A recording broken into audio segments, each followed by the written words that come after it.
We begin today, however, with another Apple downgrade, the second one this week. Today's downgrade coming from Piper Sandler on worries of cooling demand for its products, particularly the iPhone. Shares dropping now to an 8-week low. Let's bring in the person behind today's downgrade, Harsh Kumar, senior research analyst with Piper Sandler. Also with us is CNBC technology correspondent Steve Kovach. Harsh, why don't you just explain the reasoning behind your call today? First of all, thank you for having me on You're your welcome. show.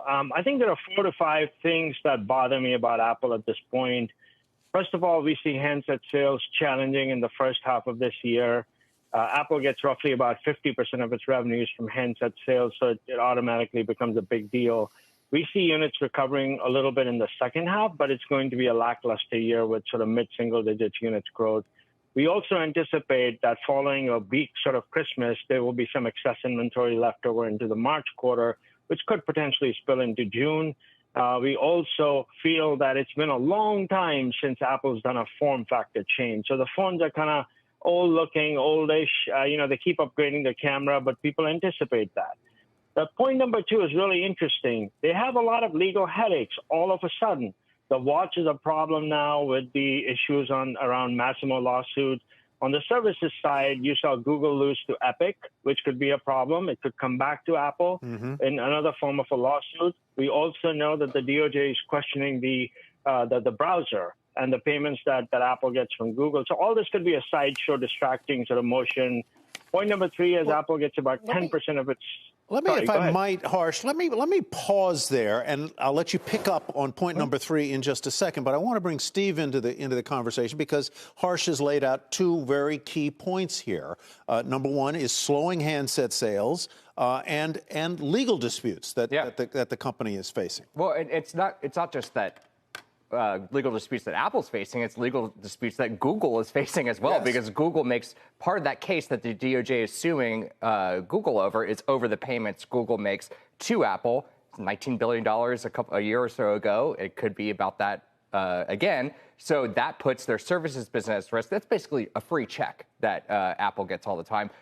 Something Harsh did not mention also on the regulatory front is what's going on in the EU, which is going to force Apple to allow users to download apps from outside the App Store, and those are all missed sales too. So, Harsh, pick up where you left off. Let's go to point number 3, which I think is the Chinese economy, and you don't know where and how strongly it will come back and where Apple will fit in it. Yeah, so the issue here is that Apple gets about 10% of its revenues or phone revenues from China. And we just don't know, how long it'll take to recover. It could be 6 months. It could be a year. It may be a long time after that. The last 2 points are easy. Valuation is running a little bit higher than the 5-year average. Stock's about 27, 28 times. Trades at about 24 times. It's had a great run, and I think it's time to take some chips off the table, quote unquote, and just wait for a little bit of a pullback. I think it could be constructive. Harsh, was this in some ways a reaction to Barclays making the same move? Or, if you did it on Monday, you could have had the whole market moving lower as a result. I guess to put it differently, I wonder if we should expect more of your colleagues to follow suit now. I can't say for what my colleagues do, but we had a 30-something page report that we were working on. We downgraded several names. As you saw, we are negative on the chip sector on a lot of different areas within the chip sector. In fact, one of the few things that we like is we like memory a lot, and we like generative AI and compute a lot. But outside of that, we're sort of dour on everything else in semis.